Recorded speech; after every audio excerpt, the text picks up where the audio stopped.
नमस्कार। आप लोगों को मेरे भोजपुरी धमाका चैनल में स्वागत है।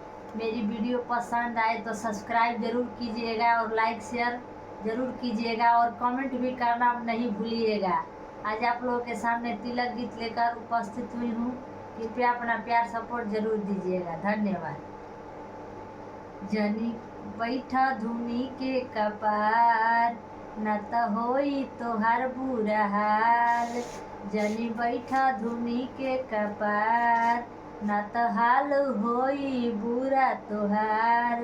जयद भगली त छोड़ अइली ऊ हमरा दुआर।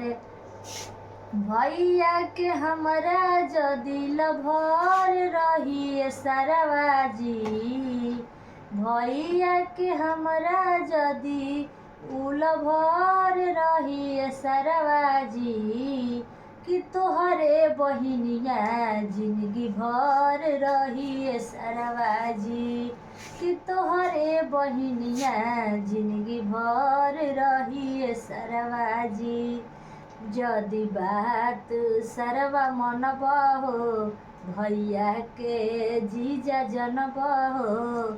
जदि बात सरवा मनबा हो, भैया के जीजा जनबा हो।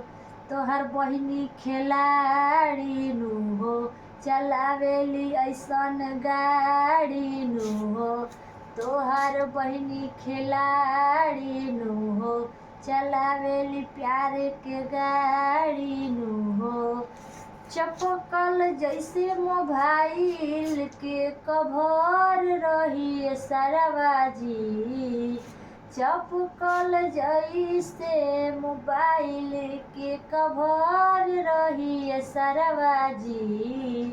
कि तोहरे बहिनिया जिंदगी भर रही सरवाजी। कि तोहरे बहिनिया जिंदगी भर रही सरवाजी।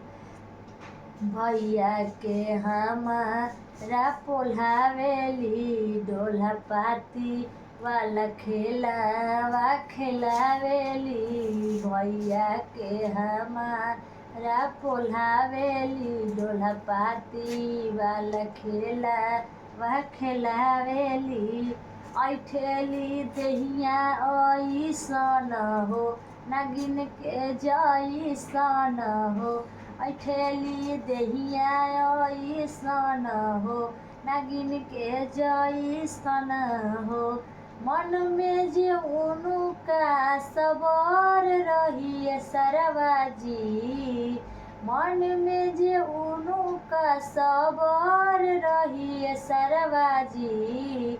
कि तोहरे बहिनिया जिंदगी भर रही सरवाजी।